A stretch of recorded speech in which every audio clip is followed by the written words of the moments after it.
Radio Sucesos 101.7 FM presenta su noticiero Sucesos con Milton Pérez y Verónica Larrea. Un periodismo libre para una democracia plena.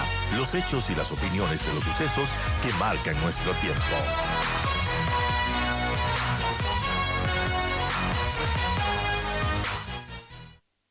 Gracias, general. Y bueno, analizando la situación de seguridad de nuestro país, a la luz de las últimas reacciones que ha tenido el gobierno nacional con la declaratoria de estado de excepción, ¿cómo estamos, general, haciendo una radiografía de todo lo que ha sucedido tras el asesinato de Fernando Villavicencio, candidato a la presidencia, apenas a una semana de que se den las elecciones?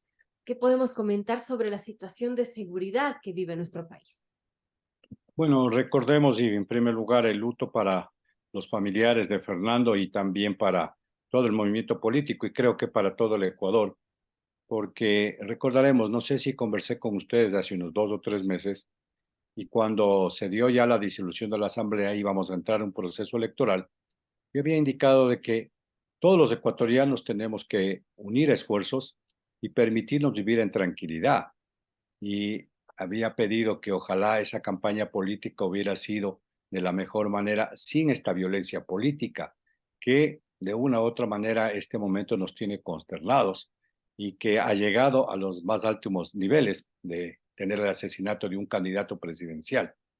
Y esperamos que el resto de los días de campaña y si es que hay una segunda vuelta, pues también se lo mantenga de la misma manera. No puede ser posible que lleguemos a estos niveles de violencia. Sin embargo, el gobierno y está consciente de que esto es un problema del Estado y por lo tanto todo el Estado tiene que estar en contra de la violencia para poder permitir bajar esos niveles y volver a tener un territorio de paz. Eso es lo que sucedió después de el asesinato de Fernando Villavicencio, donde el presidente llamó a una reunión de seguridad que estuvieron las más altas autoridades de todo el país para, en una conjunción de esfuerzos, en una sola voz, poderle decir basta al crimen organizado. Y eso es lo que venimos venido haciendo desde que estoy yo en la función y me imagino que anteriormente, porque no podemos permitir que siga subiendo estos índices de violencia que nos tiene aconjados a todos. El gobierno general decretó el estado de excepción, uno más dentro de los que se ha decretado. ¿Sirven de algo los estados de excepción o es una medida, bueno, que quizás ha quedado eh, caduca, por decirlo de alguna manera, porque al menos la ciudadanía no ve resultados y sigue sucediendo los mismos problemas que estamos afrontando, que son los problemas de inseguridad? Bueno, los problemas de seguridad no son problemas coyunturales. Eso quiere decir que no de la noche a la mañana vamos a ver ya la luz al final del camino. Esto tiene causas estructurales y una de esas causas fundamentales es el no haber hecho con tiempo, hace 20 años, lo que teníamos que haber hecho. Y lo que teníamos que haber hecho es formar en los ciudadanos una cultura de paz, el ir fomentando una seguridad integral. Y la seguridad integral determina de que es la conjunción de esfuerzos de todos los ecuatorianos, de todas las instituciones, no solamente de un gobierno, como se dice, el gobierno no hace nada, de los medios de comunicación, de los empresarios, del ciudadano de a pie, de los gobiernos autónomos descentralizados.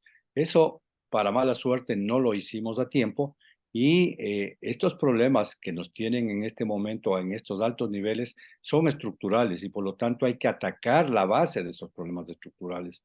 Seguridad no es solamente un concepto de más policías y más militares y peor todavía cuando hemos llegado a que los delincuentes le quieren desafiar al Estado. ¿Y qué quiero decir esto?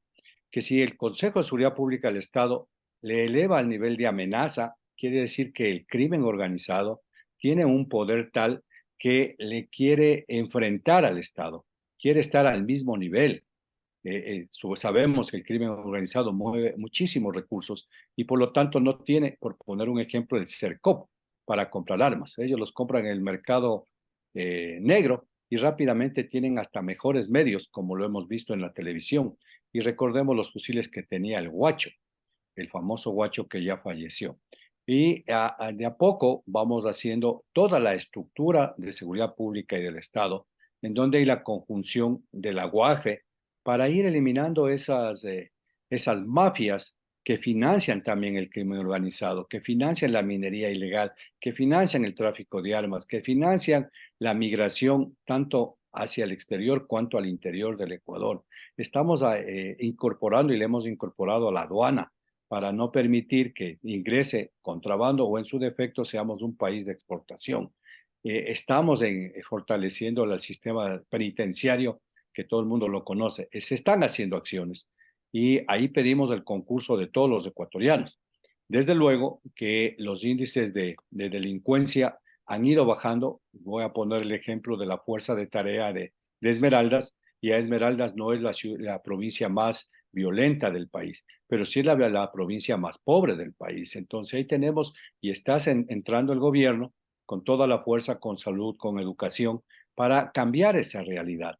Sí, los estados de excepción son algunos, pero esto permite el detener, permite controlar de mejor manera a los delincuentes. ¿Con qué fundamental, con qué prioridad? En el que cuando nosotros hacemos o tenemos información y queremos hacer un allanamiento, nos toca poner una investigación, pedirle a la fiscalía que nos permita hacer el allanamiento. Y eso, en la movilidad y hoy con las redes sociales y los medios de comunicación, los delincuentes rápidamente se enteran y cuando llegamos ya no existe nada. Hoy los estados de excepción nos permiten entrar, como se ha visto desde que se lo puso en la semana anterior, las capturas de bandas de delincuentes con armas y con algunos otros pertrechos, que son los que les permiten hacer los actos delictivos. Muchas de las personas dicen, ya no sirven los estados de excepción. Los estados de excepción nos permiten controlar de mejor manera y eso lo estamos haciendo. Y tendremos que hacerlo, desde luego, hasta porque podamos ir deteniendo y bajando estos índices de violencia que nos tienen muy preocupados. General, ya que topamos el tema de las cárceles de nuestro país, ayer hubo un suceso bastante extraño y es que personas se movilizaron, decenas de personas se movilizaron en motocicletas en protesta por el traslado de alias Fito, el cabecilla de los choneros, quien fue, recordemos, trasladado a la cárcel de máxima seguridad de La Roca.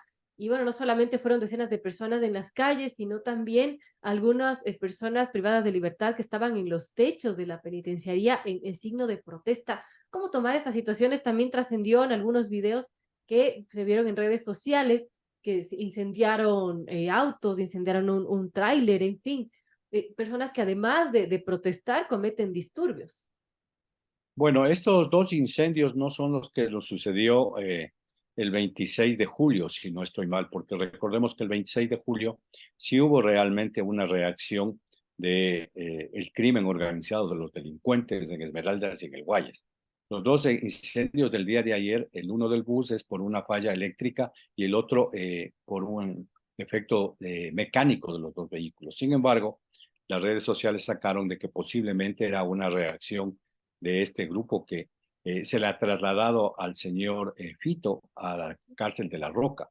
¿Y por qué se lo ha trasladado? Porque simplemente en la última semana, después del asesinato de Fernando Villavicencio, se tomó el nombre de él y precautelando la seguridad, porque las personas que están a orden del Estado tenemos que precautelar su vida.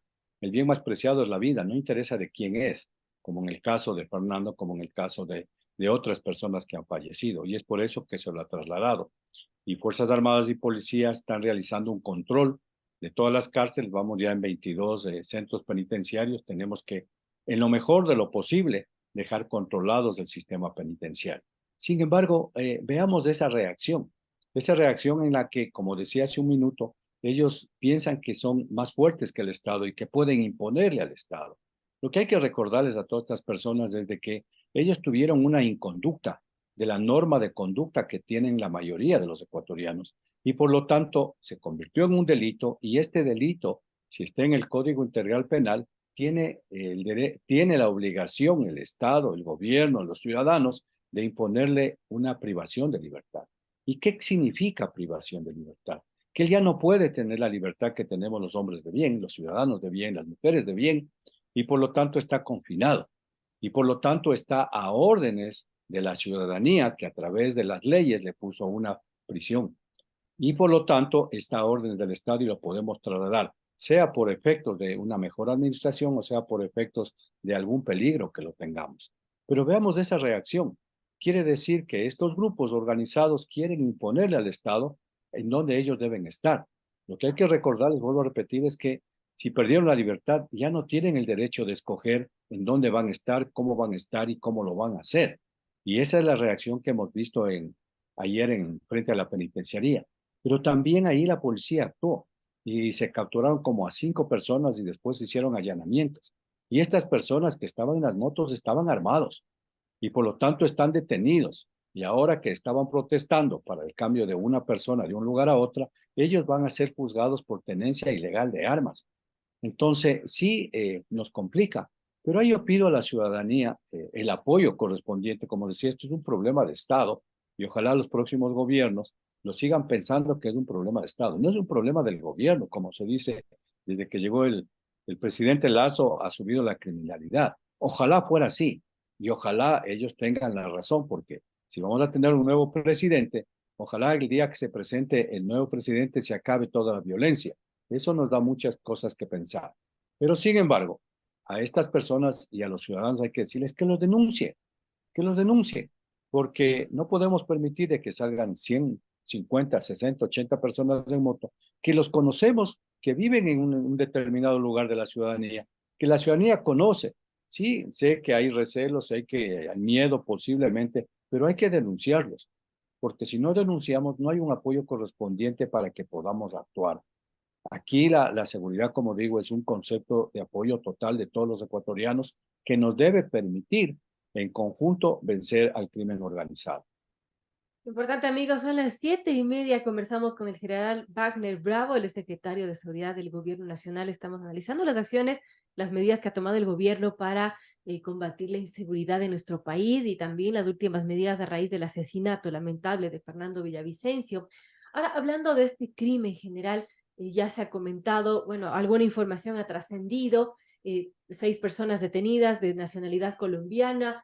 Y también se ha trascendido que el FBI viene al país y está en el Ecuador para colaborar con las investigaciones. ¿Qué podemos esperar de esa colaboración del FBI? Bueno, lo que hay que pedir también a los ciudadanos, y disculpen que lo digan, que siempre pido a los ciudadanos, es que tengamos paciencia, porque incluido de estas 6 personas que se lo ha informado a través de los medios oficiales del gobierno, que es la acción de la policía inmediata y la captura, porque fueron capturados 9 de la noche. Ojalá no hubiera pasado este evento para no tener que capturar a nadie, pero hay que actuar. Y la policía, en base a la investigación, capturó a 6 personas. Uno de ellos, mejor dicho, muchos de ellos tienen teléfonos. Esos teléfonos entran en una cadena de custodia. Esta cadena de custodia nos va a permitir analizar los teléfonos para ver con quién hablaron, posiblemente quién dio las órdenes, a quiénes pagaron, etcétera, etcétera, etcétera. Pero eso lleva un proceso y todas las personas son inocentes mientras no se pruebe lo contrario. Sin embargo, a través de las redes sociales hay muchísimas hipótesis y felicitamos la preocupación que tienen los ecuatorianos al montar sus hipótesis, pero esas hipótesis tienen que ser creíbles. No podemos inventarnos que yo ya conozco que ha venido la información de Colombia, que viene la información de Europa, que en un medio de comunicación sale una cosa, otra cosa. Yo pediría que seamos responsables con lo que nos está pasando y como lo estás haciendo tú en este momento, pidamos la información oficial. Efectivamente, la Fiscalía estaba pidiendo apoyo a la Fiscalía de Colombia por la experiencia que tienen. Es nuestro primer hecho en el Ecuador y esperamos que sea el último y que lleguemos a esos niveles, como yo diga, de que no hay una violencia política. Y también el gobierno ha pedido el apoyo del FBI. El FBI ya está aquí, están trabajando en conjunto y esperamos tener los resultados correspondientes. Pero alguien me decía el día de ayer, ¿y cuándo van a ser? Y rápidamente. Recordemos que cuando estas 6 personas fueron a flagrancia, el juez determinó que para investigación se los determina con prisión preventiva 30 días. Eso quiere decir que tenemos 30 días por lo menos para hacer la investigación preventiva y la inicial. Eso ya toma un tiempo. ¿Cuánto quisiéramos todos de que el día de hoy podamos determinar quiénes somos y los llevemos a la justicia? Pero el pedido correspondiente es, no creemos más caos, no pongamos hipótesis. Hipótesis pueden haber 50. Las hipótesis que se las debe haber montado la policía, la fiscalía, el FBI y todos los que están investigando, tienen que ser descartadas en base a hechos reales, en base a indicios reales, porque he escuchado de todo y realmente la policía ha hecho un buen trabajo y tenemos que seguirlo haciendo y esperamos tener los resultados correspondientes para informar a la ciudadanía. Hemos ido informando desde parte del gobierno lo que se ha estado haciendo, los resultados que tenemos, y esa es la versión oficial. Agradezco, como digo, a muchas personas que preocupados por lo que ha sucedido, muchos que dicen llamarse expertos en seguridad que tienen también su opinión, pero bueno, de una u otra forma eso crea cultura de seguridad y es lo que necesitamos, involucrarnos todos en el problema que tenemos y apoyarnos entre todos para que no sea solamente una acción del gobierno, es una acción, como digo, del Estado que nos debe permitir llegar a esclarecer en este caso la verdad y también pues el luchar contra el crimen organizado en forma frontal desde todos los ángulos y todos los ciudadanos del país. General, ¿qué expectativas tenemos de, después de que termine y concluya esto de estados de excepción, de que las cosas den de alguna manera resultados, de que la ciudadanía pueda estar un poco más tranquila con todo lo que ha vivido en los últimos días? El día sábado hubo un secuestro, nos comunicaron a las 12 de la noche, eso es en mi pedido, hubo la información correspondiente, se activó todo el sistema de la unidad antisecuestro de la policía y el secuestro está más o menos como 4:30 de la mañana ya solucionado y con las víctimas a recaudo. ¿Qué quiere decir eso? Que hay una eficiencia policial de Fuerzas Armadas y de todo el gobierno, y como digo, de todo el Estado, pero que debe ser en base a las denuncias que tenemos. Y muchas de las denuncias, especialmente de lo que ahora están haciendo los delincuentes comunes, que son las vacunas, no se las conoce. No se las conoce y las personas se asustan y posiblemente pagan una vacuna o en su defecto simplemente no van a trabajar, pero eso no nos permite actuar. Ese es el horizonte que tenemos que tener. El horizonte que tenemos que tener es que todos nos apoyemos. Lo que no se conoce, lo que no se denuncia, no se conoce y por lo tanto no podemos actuar. Y el pedido correspondiente yo estoy muy preocupado en este momento por el asunto del microtráfico en el Ecuador y creo que deberíamos todos estar preocupados. Hoy está apareciendo ya esta pastilla fentanilo en el Ecuador y hay un microtráfico que de una u otra manera las personas que, eso sí se podría considerar un crimen de Estado, porque están dañando la salud de los jóvenes, de los niños. Y muchas veces dicen, es que hay un microtráfico. Pero ahí mi pedido y mi pregunta es, ¿qué pasa con la familia? La familia es la base de la sociedad ecuatoriana. ¿Dónde están padres y madres para poder conocer qué está pasando con sus hijos? Si sus hijos van al colegio, van a la escuela, si están en su tiempo libre ocupados, con quiénes se llevan, quiénes son los amigos, en qué lugar desarrollan sus actividades deportivas, estudiantiles, etcétera, etcétera, etcétera. Porque desde luego que se hace una acción contundente para capturar la droga que se, entre comillas, se exporta del Ecuador, pero también de esa droga que se está quedando en el Ecuador para dañar la salud de los ecuatorianos. Pero hay familias para saber. Bien, general, muchas gracias por estar con nosotros compartiéndonos, bueno, un poco su visión y las acciones que ha tenido el Estado respecto al tema de inseguridad. General, se nos O cortó un hay momento otro caso. la comunicación, pero le estaba agradeciendo por la entrevista. Son las 7:38, tenemos que terminar. Muchas gracias, general, por estar con nosotros. A ustedes y a todos, y esperemos que estas conversaciones nos permitan ir formando una responsabilidad de todos los ecuatorianos de una cultura de paz. Creo que todos tenemos que enfrentarlo. Desde el gobierno y desde las fuerzas del orden estamos haciendo lo que es el mejor esfuerzo posible y lo vamos a hacer y lo vamos a hacer con mayor fuerza todavía porque no podemos permitir que el Ecuador se lo lleve el crimen organizado. Muchas gracias. Un buen día.